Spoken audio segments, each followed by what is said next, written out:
ഈ ഒരു ഭാഗത്ത് ഒരു ആക്സിഡന്റ് നമ്മുടെ തൃശ്ശൂർ ജില്ലയാണ്. അപ്പൊ എന്താന്ന് വെച്ച് കഴിഞ്ഞാൽ ആ ആക്സിഡന്റ് ഇപ്പൊ ഒരാൾ പോലും അവിടെ ഹെൽപ്പ് ചെയ്യാൻ സാധാരണ പെട്ടെന്ന് പോകാൻ സമയത്ത് കണ്ടു.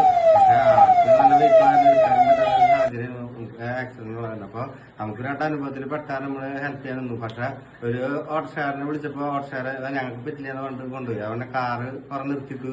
അവര് വരെ പറ്റില്ല എന്ന് പറഞ്ഞിട്ട് വണ്ടി കൊടുത്തുള്ളൂ. ആരും രക്ഷിക്കാനോ ഇതിനു വേണ്ടി നിൽക്കണ്ടായിരുന്നില്ല. എന്താണ് നമ്മുടെ ഈ കേരളത്തിൽ എങ്ങനെയാണെന്ന് അറിയില്ല. പിന്നെ എന്ന് വെച്ച് കഴിഞ്ഞാൽ ഇന്നത്തെ കാലത്ത് ഒരു 100% എടുത്ത് കഴിഞ്ഞാൽ 20% ആൾക്കാർ ഇങ്ങനെ ആക്സിഡന്റ് ഹെൽപ്പ് ചെയ്യാനൊക്കെ ആരെങ്കിലും വരുള്ളൂ. അപ്പൊ ഇന്നുണ്ടായ സംഭവം നമ്മുടെ വലിയൊരുണ്ടായ സംഭവമാണ്. ആ സിറ്റുവേഷനിൽ ഹെൽപ്പ് ചെയ്യാൻ ആരും ഉണ്ടായിരുന്നില്ല. സത്യം പറഞ്ഞാൽ എല്ലാവരും ഇട്ട് പോകണം. ഞങ്ങൾക്ക് കൂടി നമുക്ക് അതിലൊരു ഭയം ഉണ്ടാവും എന്നിട്ട് ചെയ്യണമെന്ന്.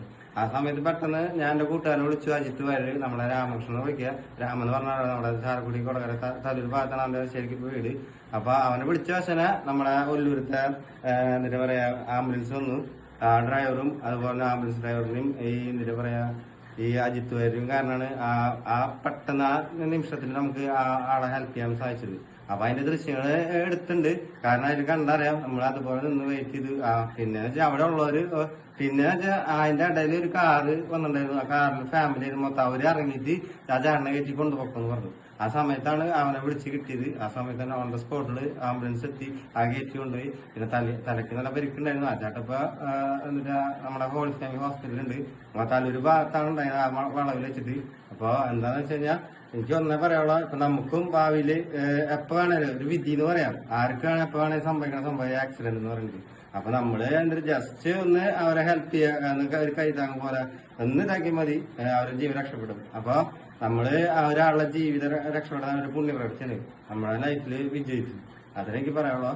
പിന്നെ എന്ന് വെച്ച് കഴിഞ്ഞാൽ ഇതൊക്കെ നമുക്ക് വലിയ അംഗീകരിക്കും. ഇതൊക്കെയാണ് ഞാൻ വലിയ ആളാവാൻ വേണ്ടി പറയുന്നതൊന്നുമില്ല. ഇതുപോലെ ആർക്കും വേണമെങ്കിൽ നമ്മുടെ കുടുംബത്തിലത്തെ ഒരാൾക്ക് വേണമെങ്കിൽ ഉണ്ടാകാൻ സാധ്യത കൂടുതലാണ്. അപ്പൊ നമ്മൾ എന്തിനാ ചെയ്യേണ്ടതെന്ന് വെച്ച് കഴിഞ്ഞാൽ ഇനി അങ്ങനത്തെ സിറ്റുവേഷൻ വരാണെങ്കിൽ പരമാവധി ഹെൽപ്പ് ചെയ്യാൻ നോക്കുക.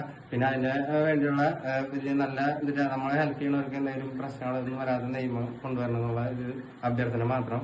അപ്പൊ എന്താന്ന് വെച്ച് കഴിഞ്ഞാൽ ഇനി ഇതുപോലെ ആക്സിഡന്റ് നമ്മുടെ ആരെങ്കിലും ഒഴിഞ്ഞു മാറിപ്പോണ്ട് ആൾക്കാരെ രക്ഷപ്പെടുന്ന നോക്കുക. ഒരു ഫാമിലിയിൽ ചിലപ്പോ ആ നെടുന്തൂണായിരിക്കാം ചിലപ്പോ ആ വ്യക്തി എന്ന് പറയുന്ന ആള്. അപ്പൊ നമ്മള് രക്ഷപ്പെടുത്താണെങ്കിൽ ആ ഫാമിലിക്ക് നമ്മള് ദൈവവും.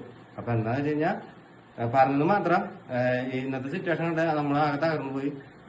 ഒരു നിമിഷം ആരും കൂടില്ലാണ്ട് നമ്മൾ ഒറ്റപ്പെടുമ്പോൾ ആ പേടിയും അതൊക്കെ ഒറ്റ നിമിഷം കൊണ്ട് കണ്ടു. പക്ഷെ ആ സമയത്ത് നമുക്കൊരു ദൈവം പോലെ, ദൈവം ഉണ്ടോ ഇല്ല നമുക്കറിയില്ല, ഉണ്ടെങ്കിൽ ഉണ്ട് അല്ലെങ്കിൽ ഇല്ല.